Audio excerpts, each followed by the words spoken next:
Okay, so we're going to actually render the spectrums now and talk about a couple of methods of doing so. Just for clarity, I've pre-set up a render camera, I render grid, and I've whipped up a quick spectrum myself. I won't go through how I did this because it's basically a combination of the things we already talked about in the previous sections. But this HIP file will be available if you want to have a dive in. It's also got the other stuff we talked about if you want examples of that as well. So we'll start by doing one method, which is probably more useful if you're working in a render engine that doesn't support like spectrum data and displacing at render time. I know Arnold didn't for a while. It might now, and I know there's a couple of maybe plugins that have been made. But let's say you actually don't have that capability and you need an actual ocean surface that's deformed as a grid. This would be the method to do so. And then we'll talk about how we can do actual render time displacement with karma dicing after, which is probably the modern day more intended way of doing it as well. Or previously you could do it with mantra displacement in the shader. Anyway, enough of that. Let's hop right in. So we've got a basic grid here, and all I'm doing is culling by the frustum to be a bit more optimized. And because we're rendering the actual geometry here, I need resolution for our spectrum to actually display some detail. So I'm using a remesh to camera node. I cache that, which is basically just how the method that karma dices.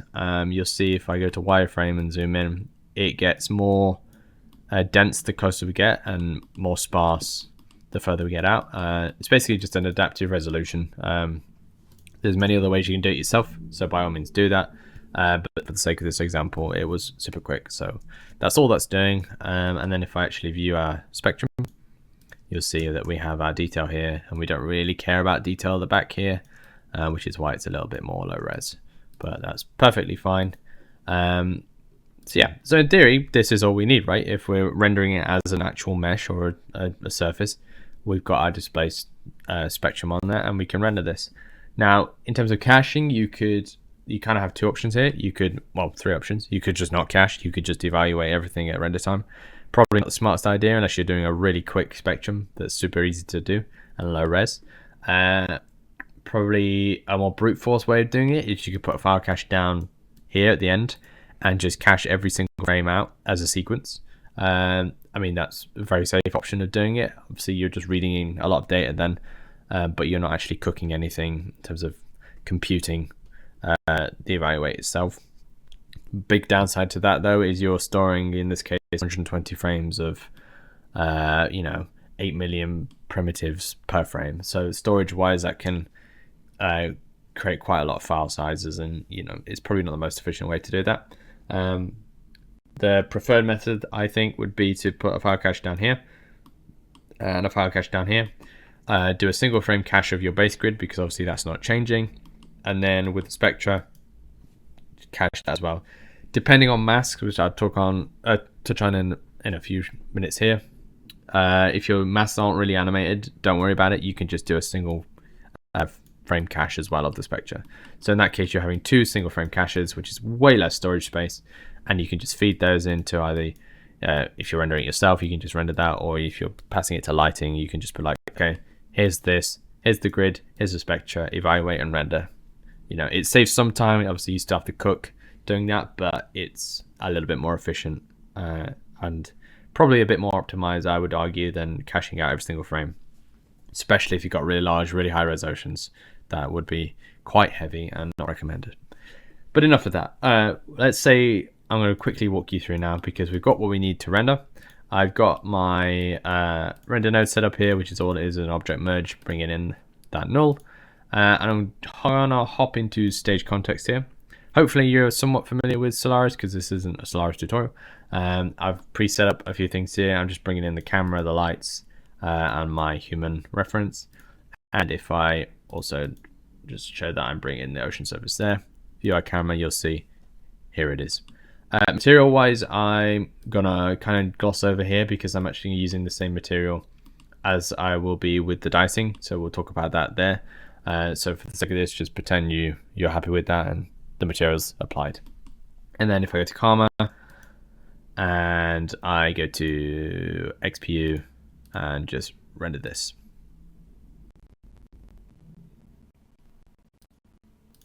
you'll see we have an ocean, which is nice. This is essentially how you just render it. You'd render it as if you were rendering any kind of geometry. You just apply your material and go from there. So the advantage of this is you can kind of see everything that stops. I prefer it, especially if you're working with other elements. Like, let's say you've got a flip sim mesh, you've got your own ocean foam simulation, or you're doing some, deforming tweaks in certain areas. I like to be able to see everything that stops so that I know what's being rendered exactly. If you're doing, you have all these elements, but then you're actually doing your displacement and stuff at render time, you can get it to link up still with like the use of attributes and mixers and all this stuff. But my personal preference is I like to just be able to see it in SOPs, and I need to know it matches up, which is why I do it this way, which isn't probably the most efficient way, and I don't always do that, especially working in production. But if I had to choose, I would. I don't think it's a correct way of doing that, so don't listen to me in terms of prioritizing this. It's just my preferred way. But enough of that. Let's do the somewhat modern day intended way, which is karma dicing, which is basically, it's similar to how previously in Mantra, if you look here, you could have an ocean surface, for example. I just hop to this material and I make sure we're actually linked in those tabs. You'll see that we could input in the displacement a spectrum geometry and a mass geometry file, and it would render this in a shader at render time, as opposed to pre-deforming the grid like we did here. So I'm just gonna hop back real quick and go to our base grid, because this is actually all we need in terms of geometry for doing it this method. You'll see I've also set up a render ocean grid, which is again just that null right there. And if we go back to stage, we're gonna disconnect that and we're gonna look at this Houdini ocean procedural mode. Now it looks a little scary given how many parameters there are, but I promise it's not that scary. We'll go from the top and kind of work our way down. So straight away we see spectrum file and mask file, which is very similar to the Mantra's way of spectrum geometry and mass geometry, which you might have guessed we need to actually provide a file path to that. Now, to do so, we need to cache our spectra, which I've set up here, and you'll notice I've got a split node. So if I middle click here, you'll see we have phase, frequency, and somewhere down the line we've got like amplitude, and of course mask. Now, if you just cached it out as one, it wouldn't actually read the mask, because it's just going to read the main spectra in the spectra input. So we actually need to isolate the masks, cache them out separately, and then we can feed both of those into it and it will read it correctly. I'll show you in a second. But to do so, I'm just in a split node. If you just right click here, you'll see that we have mask or spectra. I'm just isolating the normal spectra details and then the mask layers themselves separately. With the normal spectra, sorry, I'm fumbling words here, we don't need to worry about time. We can do a single frame cache. So I can cache that out like that, and then we've got all our values that we need there. With mass, it's kind of a caveat. It's depending on what you're doing. If you're, in this case, let me just hide that as well. My masks aren't moving. They're staying exactly where they are. Technically this one is, but it's really slow, so I'm just gonna ignore that and just pretend it's static. We only need a single frame cache. We don't need to worry about time. But if you have animated masks that do evolve over time, you would need to cache out the mask as a sequence. Otherwise, it won't read that in when we actually come to displace render time. So I'm just going to cache that out like so, nice and quick.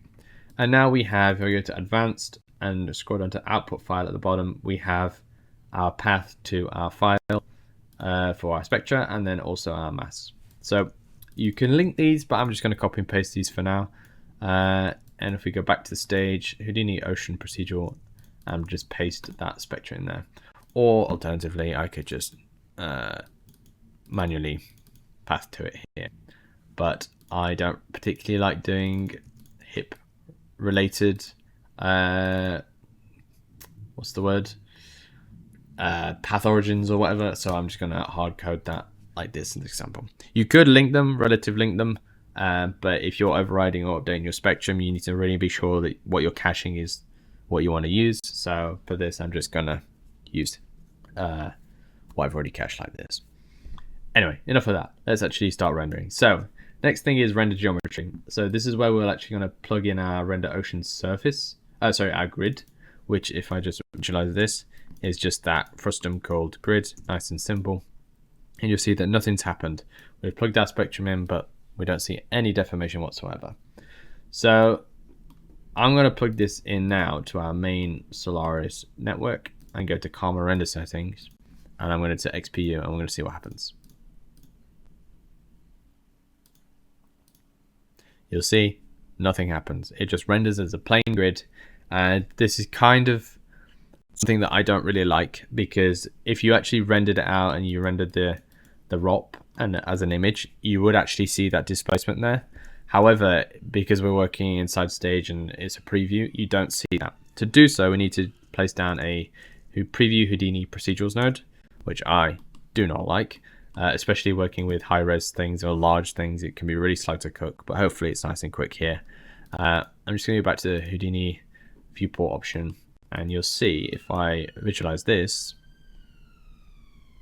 something changed, something happened. I'm just going to, that's a little, in fact, no, we'll just take off. No, ignore me. Let's just make sure our aliasing is a little bit higher. You can see we have our waves there. Now, they don't look the same as they did when we were doing our actual mesh, and that's because it's all about quality.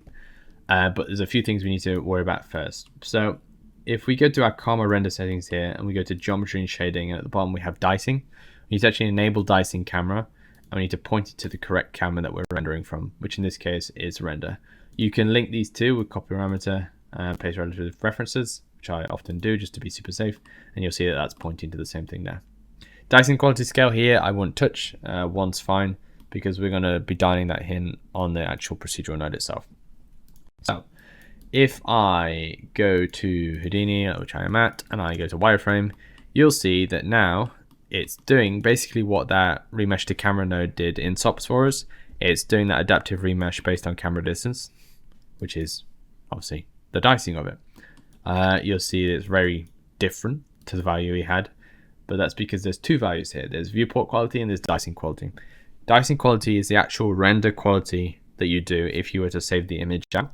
Viewport quality is what you would see if you were previewing it here with the procedural. So if I drop this even further to 0.5, it gets worse. If I up it to 2, it gets a bit better, and so on.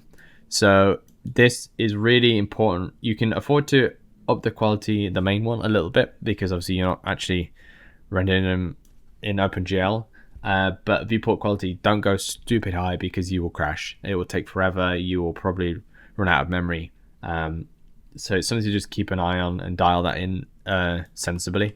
As you can see, just by upping from 0.1 to 0.2, we went up quite a bit, especially far out wise. So just keep an eye on that. For this, I'm gonna probably try, let's try 5. That might work, and you'll see, yeah, I'm okay with that. We get a lot more of our detail back, and just for the sake of demonstrating that, if I just restart our XPU render, you'll see we have our ocean almost identical to how we were doing it with the actual deformed geometry. So this is mainly the thing you've got to worry about and sort of focus on, is just the quality of the dicing. As long as your actual spectrum layers that you create in SOP contain enough detail, i.e. with the resolution exponents and stuff, then the main thing when it comes to resolution, when you come to render it, is going to be the dicing quality. How many polygons do we have to actually displace at render time? So that's probably somewhere I'd start. If you've got a really, in SOPs your spectrum looks fine, but when you come to render it looks really blocky or really blurry, I would start with the viewport quality here. There's a few other options here. You can obviously change to do with camera space or pixel space. Z importance is just basically how far back do you want me to try and have more resolution. I believe if you increase Z importance, it's a bit more efficient than actually just overriding the dicing quality as a whole. So again, play with that as you will.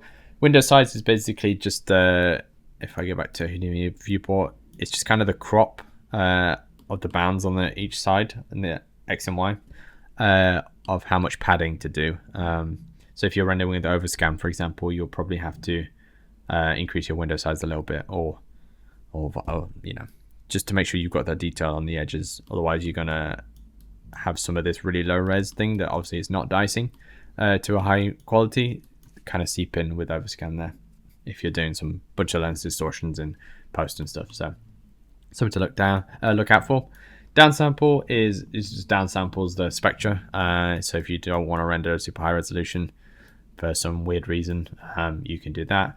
And a blur is just the blur on the aliasing as we get further out. So if I increase that blur, it would become more blurry and less like sharp and sort of crispy.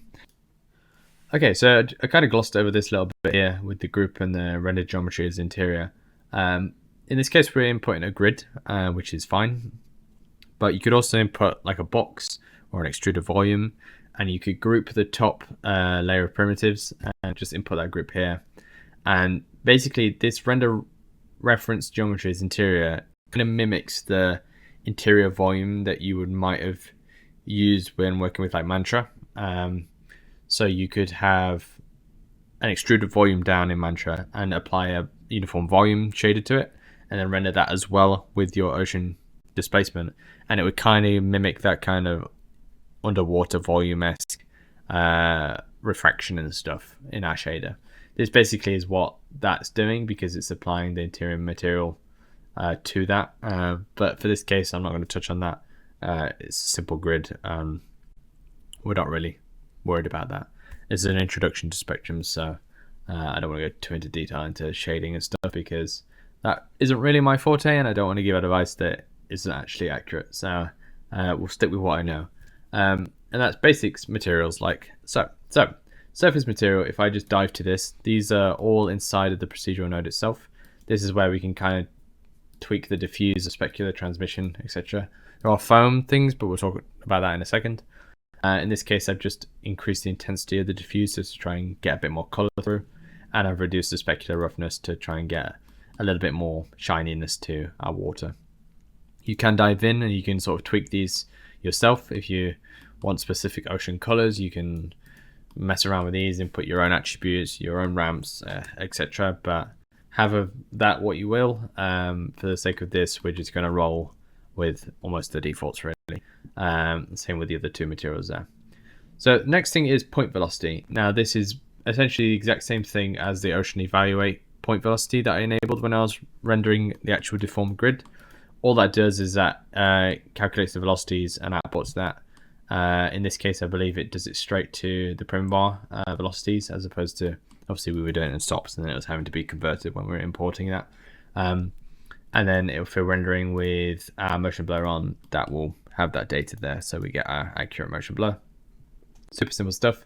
And then we have cusp, which is again kind of what we talked about with the cusp on the evaluate, and we visualize that. We can basically remap these values, and that will be our whitecaps. So if I go into, oh, that's the wrong one. If I go back to our surface material, you'll see at the bottom here we have whitecap color. That basically depends on the cusp. So I will set a render off and just do that and show you what that does. If you give me 2 seconds.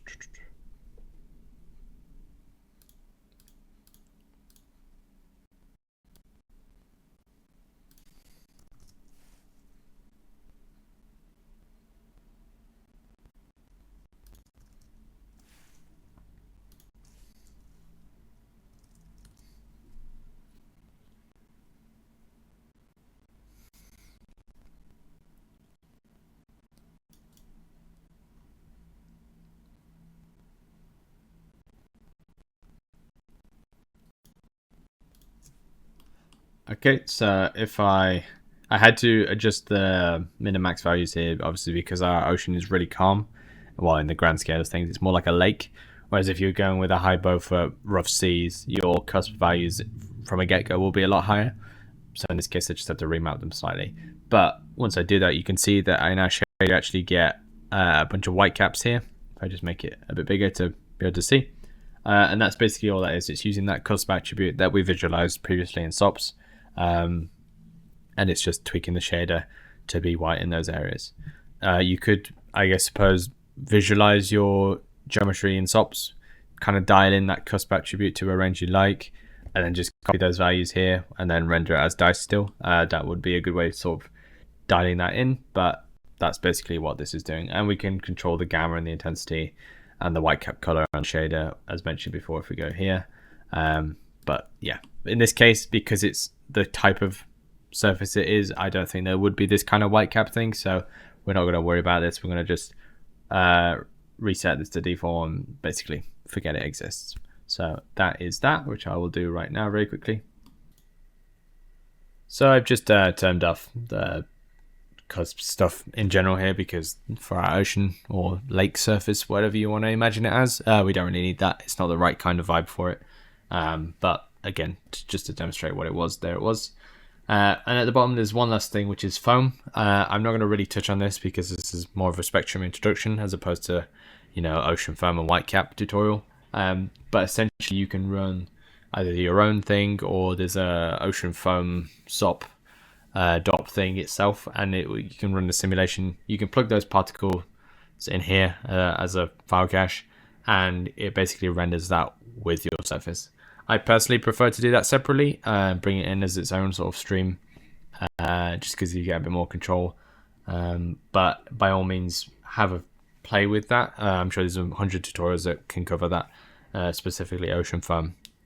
But hopefully this sort of tutorial has covered everything you need to know in terms of an introduction to spectrums. I know it wasn't a very step-by-step, okay, here's how you create this ocean, but hopefully it gave you an understanding of the individual parameters and kind of how you can think about approaching them and use that moving forward to create your own oceans the way you want. And of course this zip file will be available, so by all means have a play and dive in. I believe that is everything covered.